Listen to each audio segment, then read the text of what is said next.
माझं पण तशी पहिल्यापासून स्पोर्ट्स होते.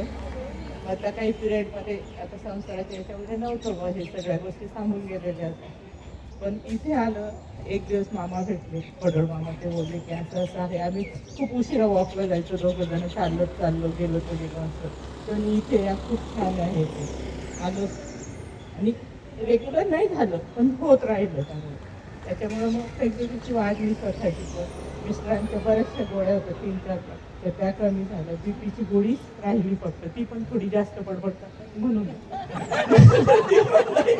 म्हणजे मुलीनेच दिली ती.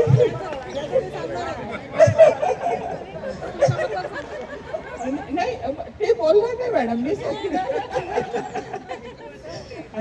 आणि मॅडम आणि सरांचा स्वभाव म्हटलं की कुणालाही यावं असं वाटतं त्या क्लासला, की इतकं ते हे करून घेतात की नाही तुम्ही केलं पाहिजे, जमणार आहे तुम्हाला असं.